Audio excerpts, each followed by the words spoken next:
Ils vont le faire. Ce sera la fin du complément d'enquête derrière. Parce que je vais mettre mon nez dedans. Et vous savez que quand je mets mon nez quelque part, généralement, je fais souvent tout.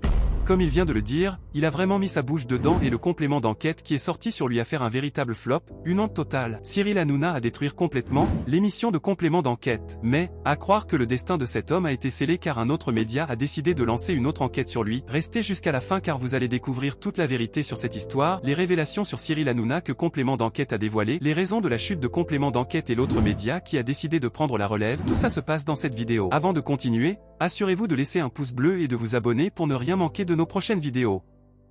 Allez, c'est Mystipar pour le générique.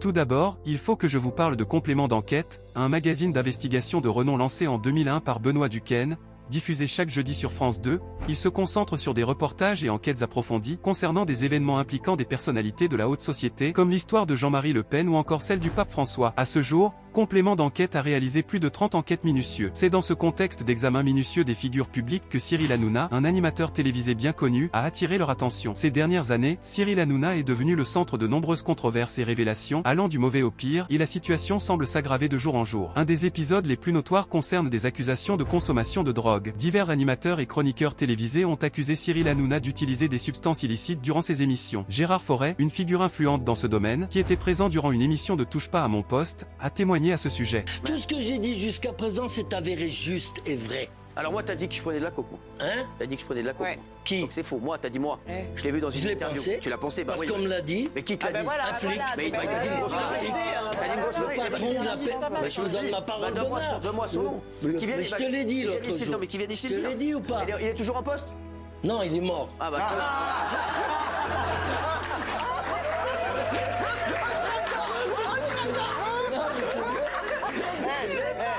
Il y a beaucoup de morts. Il y a Et on beaucoup de essaie morts. aucun lien avec ce qu'il avait dit sur Cyril.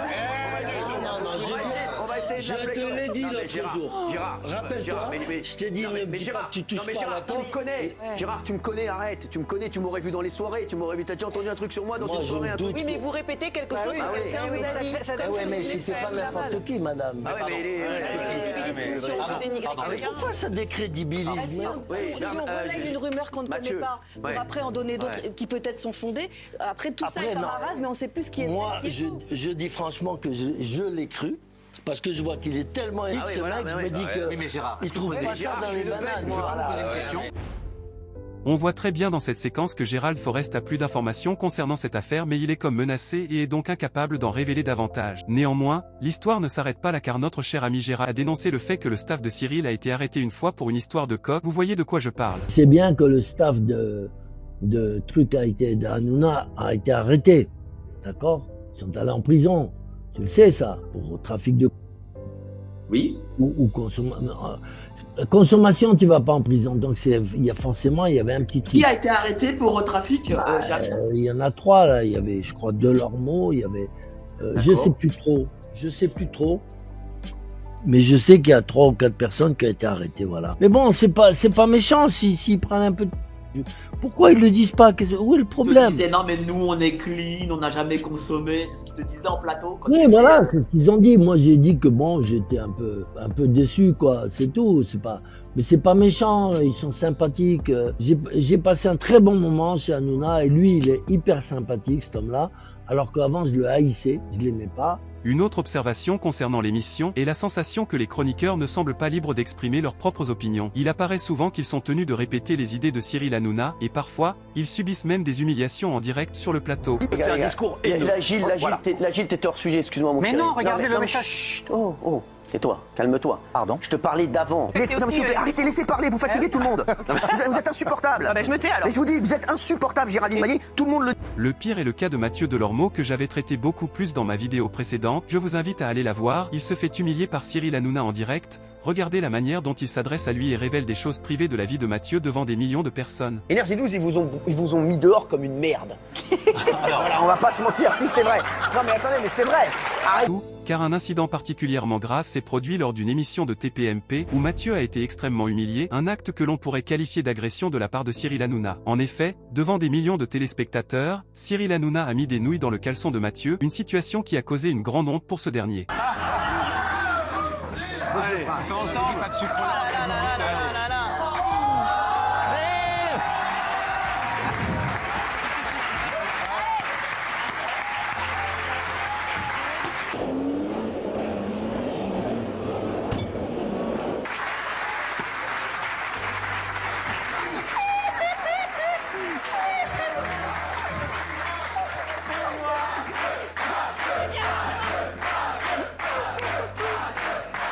J'essaie de dire que Top Chef, c'est de la gastronomie, C'est la magnifique. cuisine française, Bah voilà. tout ça. Bah, bravo. Et on finit Bravo avec ça. Mathieu, ça va?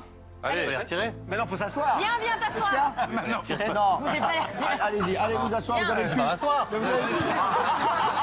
vous avez le cul bordé de nouilles. Ça va être un- Allez-y. allez, non. Merci Stéphane, merci. Oh là là là là.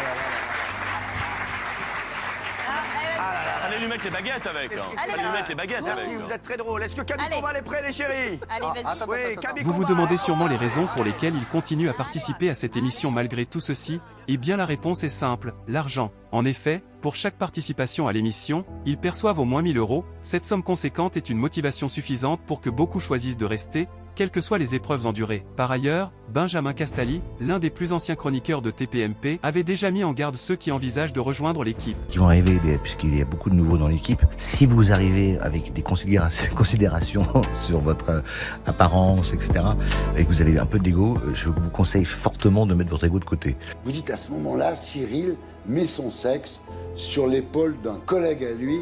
Vous avez trouvé ça génial. Vous parlez de performance artistique. Quoi? Très gentiment, vous aviez un petit plateau dans les mains et vous aviez mis votre sexe sur le plateau et un Kit Absolument. Kat. Sachant que je ne mange pas de sucre après 16 h et qu'il était 17 h.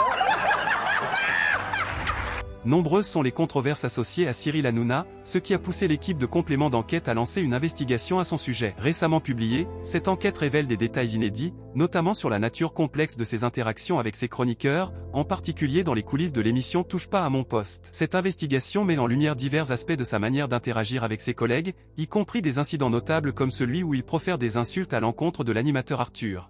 L'affaire ne s'arrête pas là, on découvre également que les chroniqueurs sont manipulés pour exprimer des opinions qu'ils ne partagent pas forcément. Un exemple flagrant est l'incident impliquant le député Louis Boyard, qui a entraîné une amende considérable de 3,5 millions d'euros pour la chaîne C8. Suite à cet événement, Cyril Hanouna a réuni son équipe dans sa loge, il les a obligés à s'en prendre à Louis Boyard sur diverses plateformes médiatiques.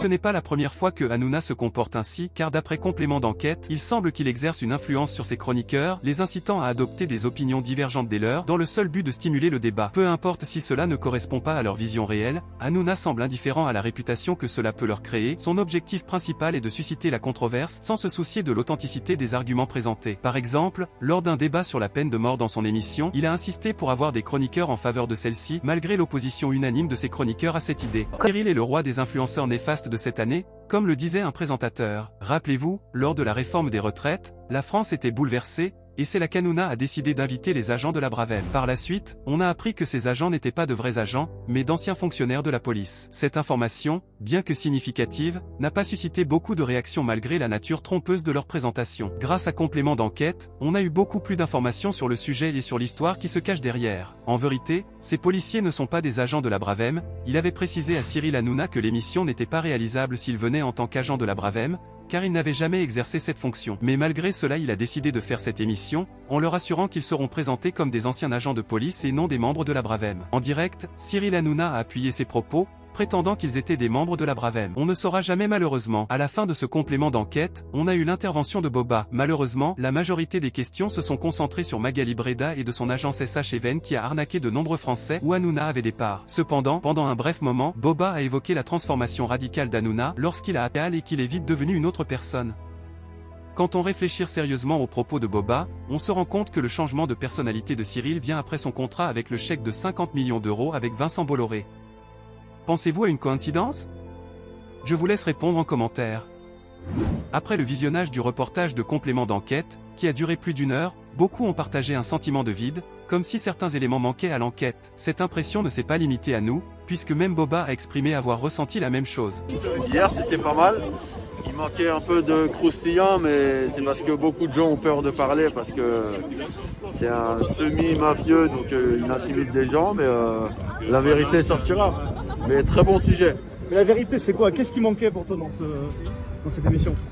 Je ne peux pas en parler sans avoir les éléments, mais il manque beaucoup de choses. Là, tu vas le voir, qu'est-ce que tu vas lui dire?